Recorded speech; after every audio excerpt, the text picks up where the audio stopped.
कर्णमोहिनी ने मार दिया है दिव्या के पापा को जान से और ले ली है उनकी जान। अब आपको दिखाया जाएगा कि भाई दिव्या जो है अंतिम संस्कार करेगी अपने पापा का। कर्णमोहिनी ने यहाँ पर उसके पापा को मारने के बाद अब दिव्या को मारने के बारे में सारी प्लानिंग कर ली है, क्योंकि उसे पता चल जाता है उसके पापा से कि दिव्या ही स्वर्णमोहिनी है और स्वर्णमोहिनी को जब तक मारेगी नहीं कर्णमोहिनी तब तक वो यहाँ पर इस दुनिया में, सारी दुनिया में यहाँ पर राज नहीं कर पाएगी। अब आपको दिखाया जाएगा सीरियल के धमाकेदार एपिसोड में, जहाँ पे भाई दिव्या जाने वाली है कर्णमोहिनी से लड़ाई करने के लिए और कहने वाली है मेरे पापा को जान से तुमने मारा, मेरे पापा ने बोलना शुरू किया था और तुमने उन्हें जान से ही मार दिया। अब आप देखने वाले हैं कि जब यहाँ पर कर्णमोहिनी के सामने स्वर्णमोहिनी यानी कि दिव्या आएगी तब इन दोनों के बीच में भयंकर लड़ाई होगी और इस लड़ाई के बीच में दिव्या के असली चेहरे को देखेगा प्रेम और प्रेम समझ जाएगा कि भाई दिव्या ही यहाँ पर स्वर्णमोहिनी है, जो कि यहाँ पर एक बहुत अच्छी शक्ति है। अब आप देखने वाले हैं कि स्वर्णमोहिनी जानने के बाद दिव्या को, उसको बहुत ज्यादा प्यार आने वाला दिव्या के ऊपर, और दिव्या जो है वो भी यहाँ पर प्रेम से अपनी सारी सच्चाई छिपाने की कोशिश नहीं करेगी, बल्कि वो सारी सच्चाई बता देगी और बता देगी कि प्रेम मैं एक स्वर्णमोहिनी हूँ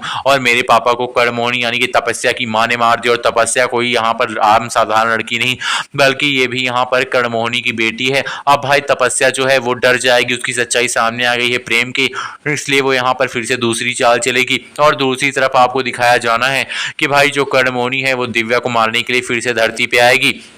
लेकिन दिव्या जो है ना वो यहाँ पर जान से खुद ही मार देगी कर्णमोहिनी को और कर्णमोहिनी को एक बोतल में बंद कर देगी। लेकिन तपस्या वो बोतल यहाँ पर फोड़ के कर्णमोहिनी को फिर से निकालेगी। अब सीरियल में धमाकेदार ट्विस्ट आए हैं, जहाँ पे जादू और यहाँ पर काफी सारे यहाँ पर शक्तिशाली चीजें आपको दिखाई जाएंगी। एक तरफ तो यहाँ पर दिव्या प्रेम को अपनी सच्चाई बताएगी कि वो एक स्वर्णमोहिनी है। स्वर्णमोहिनी वो होती है जो कि यहाँ पर इंसानों की रक्षा करती है, महाकाल की भक्त होती है, और प्रेम भी महाकाल का भक्त है। और दिव्या और प्रेम जब मिलते हैं तो उनके हाथ में बने यहाँ पर त्रिशूल के जो निशान है वो जागृत हो जाते हैं, उनमें लाइट आ जाती है, इसलिए यहाँ पर वो दोनों एक दूसरे के लिए बने हैं। ये बात यहाँ पर दिव्या प्रेम से बताएगी और प्रेम ये सुनने के बाद काफी हैरान हो जाएगा और कहेगा इसका मतलब मैं और तुम अगर साथ हो जाएंगे तो दुनिया में यहाँ पर कुछ भी बुरा नहीं होने देंगे, हम दोनों मिलकर बुराई का अंत करेंगे। अब प्रेम और दिव्या मिलकर यहाँ पर कर्णमोहिनी का यहाँ पर संहार करेंगे, यानी कि उससे सामना करेंगे। और कर्णमोहिनी बोतल से निकलने के बाद और भी ज्यादा गुस्से में हो जाएगी कि भाई स्वर्णमोहिनी ने उसको यहाँ पर एक मात दे दी है और उस चीज का बदला लेने के लिए स्वर्णमोहिनी यहाँ पर पीक पे होगी, यानी कि वो